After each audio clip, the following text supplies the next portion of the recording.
കണ്ണീർ പൂവിന്റെ കവിളിൽ തലോടി. ഈ പാലത്തിലൂടെയാണ് പണ്ട് ലാലേട്ടൻ സേതുമാധവനായി ജനഹൃദയങ്ങൾ കീഴടക്കിയത്. ഇത് കിരീടം പാലം, കിരീടം സിനിമയുടെ പ്രധാന ഷൂട്ടിംഗ് ലൊക്കേഷൻ. എന്നാൽ ഈ പഴയ ഷൂട്ടിംഗ് ലൊക്കേഷൻ ഇനി ഒരു ടൂറിസം ഡെസ്റ്റിനേഷനായി മാറുകയാണ്.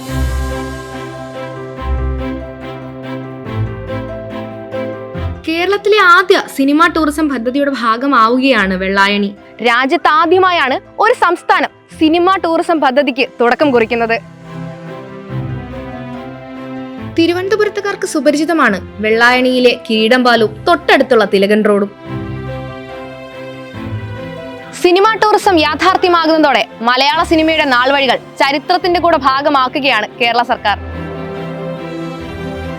പൊതുമരാമത്ത് മന്ത്രി മുഹമ്മദ് റിയാസ് ഫേസ്ബുക്കിലൂടെയാണ് ഈ സന്തോഷ വാർത്ത പങ്കുവച്ചത്. പദ്ധതിയുമായി ബന്ധപ്പെട്ട് വെള്ളയാണി കായലിന്റെ പരിസര പ്രദേശങ്ങളിൽ നിർമ്മാണ പ്രവർത്തനങ്ങൾ അതിവേഗം പുരോഗമിക്കുകയാണ്. സിനിമാ ടൂറിസം പദ്ധതി ഉടൻ നാടിന് സമർപ്പിക്കാനാണ് സർക്കാർ തീരുമാനം.